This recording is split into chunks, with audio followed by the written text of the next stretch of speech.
Hello there. Hello. What's your name? Rhyen Carlisle. Whoa. Rhyen Carlisle, how old are you? 10. You're 10? Yes. And we are going to be using these videos to help other kids and their families. Most of the kids that are single parenting. Very good. What do you think about single parenting? What is that? When you think of single parenting, what do you think of? What does that mean to you now? It means the parent is trying to help their kids or kid as much as possible since they don't have like since they don't have somebody else to help them out, and they just have to try as hard as they can to help care for them. Gotcha. Do you think there are a lot of single parents out there, or do you think there's not very many single parents? I think there's a lot. You think so? Yeah. Some of your friends have single parents? Yes, my friend Katrina, her dad died. Oh, yeah? Yeah. Was she, so she's your age? Yes, she's in my class. And she's in your class? Wow, how long ago do you know her father died? I don't, I found it out last year because my friend told me that, she doesn't really like to talk about Father's Day much because her father died. And I'm like, oh. Gotcha. I don't know how she died, though. How he died. He never told me that part. Gotcha. So what do you think? You've lived through having two parents, and you've living right now in a single parent home. How is it different to you when there was two of us in the house and now only one? The way it was different when there was two of you because it wasn't as hard for you to go to different jobs, have to work 3 different jobs. You would usually just work 1 or maybe 2 at a time, and Mom would help out too. Yeah. And it was easier for you guys to take care of us, and some people can stay home a lot while you go to work or Mommy goes to work. Yeah. How does it make you feel now when I have to work 2 or 3 different jobs or 3 different places sometimes? Kind of makes me sad because you shouldn't really have to do this. You shouldn't really have to get more than 3 jobs. And if Mom were still here, she would have helped out. It's okay, buddy.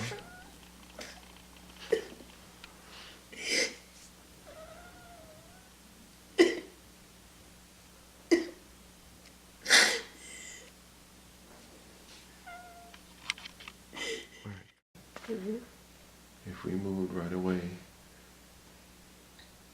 if we moved right after Mom died, what would you have thought? How would that have made you feel?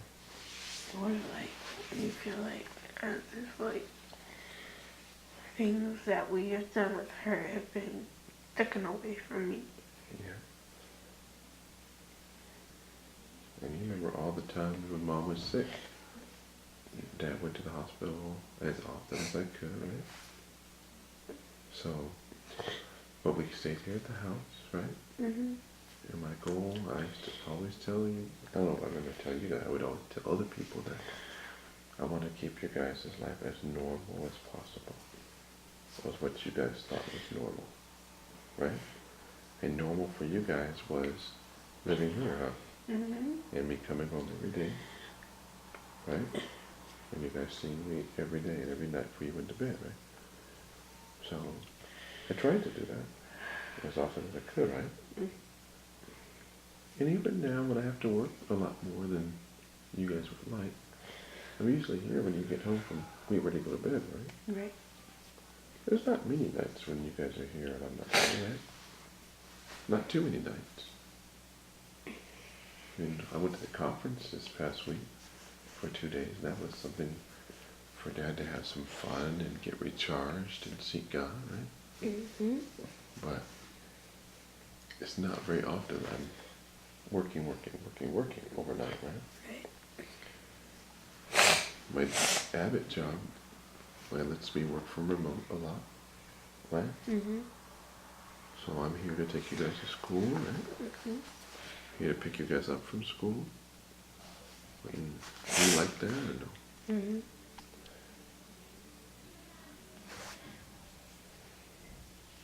So if I was here to pick you up from school, does that make you feel comfortable, protected, secure, or would you, wouldn't mind coming home and let you guys yourselves in the house and be by yourselves until I get home? Like, I could do either one. You wouldn't mind staying here at the house while I went to work and you guys walk home and let yourselves in and I work for like 2, 3, 4 more hours and you guys were here by yourselves? Well, if that would happen, then Caden wouldn't really be able to, like, get picked up at all. And, like, he'd have to, like, it'd take him a while to get home. Yeah. You would have to walk home, right? Yeah. How would you feel if you had to wait here for Caden to get here and then wait here till, then you guys all wait here till I got here? And sometimes that would be 2 or 3 hours before I got home. How would you be okay with that? Or? I could feel, like, kind of worried. Yeah. Why would you be worried? Because, like, sometimes you're not always home, and I sometimes get scared when you don't get here, like, sometime, like, before bed. What makes you afraid when I'm not home? Why do you get afraid? Because I feel like somebody would, like, come and hurt us. Or, like, something would happen to us. Yeah. You feel like that even when there's another adult staying here, other than me? Sometimes. But you don't feel that way when I'm here. Mm. So were you afraid when I was gone for the couple days of the conference? A little bit. A little bit. Well, you didn't call or text me. Well, you text me about, can you get the movie?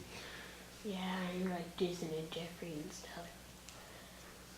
Yeah, because you didn't want to stay here by yourself. You're the only kid here, huh? You wanted to go. No, Kane didn't like stay by.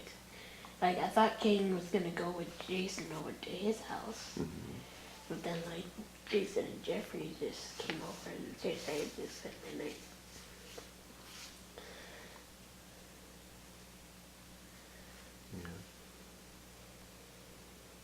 Yeah. Well, you need to know that the Lord is protecting us, right? Mm-hmm. When you get scared, what is one thing that you can do to, when I'm not here and you get scared, that you can do? Pray to God. Pray to God. What would you say to him? What would you ask him to do for you? I'd ask him to, like, keep the boys and I safe and keep you safe when you're away. Yeah. That's still a good thing to do. And do you believe that the Lord will do that? Yes. So have you prayed like that before? Yes. Did it help you no longer be as afraid? Mm-hmm. That's a good thing, right? So sometimes when I run out to the store, you get a little nervous. Mm-hmm. So that's why you call me and say, where are you? Mm-hmm. And you always ask me, where you go? What took you so long? Mm-hmm. Sometimes when I pick up kids and I go run other errands and you call me,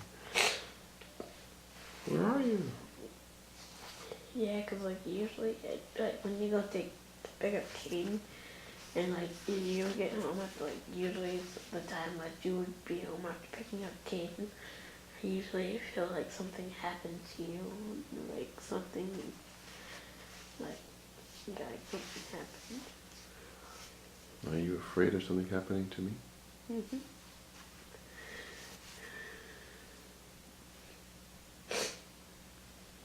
You can't be afraid of something happening to me, Baba.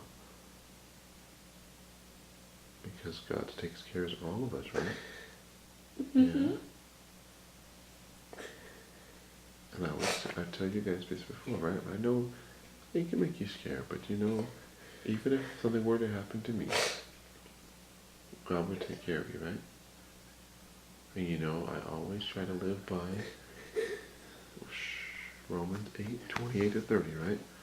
All things work together for those who love God and are called according to his purpose, right? Mm-hmm. But here's the thing. For you to believe that, you have to really, really believe it. You have to believe it like you know the next time you breathe, the air's going to be there. You know? Mm-hmm. Because if you spend your time worrying about me, that means you're not really living your life, huh? And when you played basketball, if you're spending time looking at me on the sideline, getting to play, or looking for instructions, instead of looking at the man you're guarding, what usually happens to the man you're guarding? He usually gets by, or like he gets the ball. Yeah. So your life is that ball, huh? So you need to look at your life and live it, right? The life that the Lord is giving you to do, right? And if you're looking back in the past, or looking over at me, making sure I'm there, how do you live your life? I wouldn't really live it much. Okay.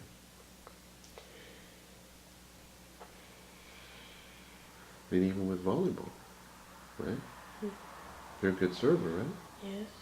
But you serve better when you're watching the ball, right? When you're not watching the ball, what usually happens?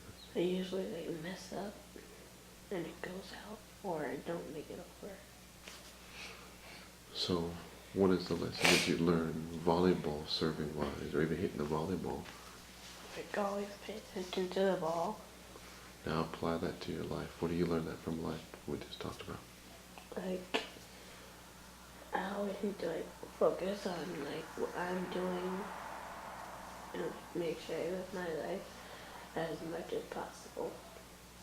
Yeah, and look for the Lord, right? Make sure you know what he wants you to do as you're living your life. You can't worry about anything else. Okay? Nothing else can you worry about. You can't worry about living, right? You can't worry about dying, right? Right. One thing you should know, one example you should really be able to take away, right, is, do you know when you're going to die? What about me? Do you know when I'm going to die? No. So what do you think we should do, or you should do, with every moment that you have? Up until even to the moment that you take your last breath, or what should you do? Like live your life to the fullest, or do anything that do the things you want to do as much as possible. Like just live your life. Okay? Until the very end. To the very end. And that's part of what we've been trying to do with, you know, since Mom and Pat got sick, right? We make it work. We said, what do we always say? Team Carlisle, right? We make it work. Good, bad, or indifferent. And then in Scripture, Romans 8:28-30, when it says all things work together, does it all mean just the good things? No. Just the bad things? No. Just the happy things? No. Just the sad things? How about just the things you like? No? Everything. Even the things you don't like? Oh, so you're saying that you didn't like them when Mom died, right? You know, I did not. So you're saying that Mom dying is a part of the all things that work together? I guess. You gotta know. It's a yes or no. It's not like yes. There's no gray area. Yes. Okay? If Mom didn't die, then you could not become the person you're supposed to be.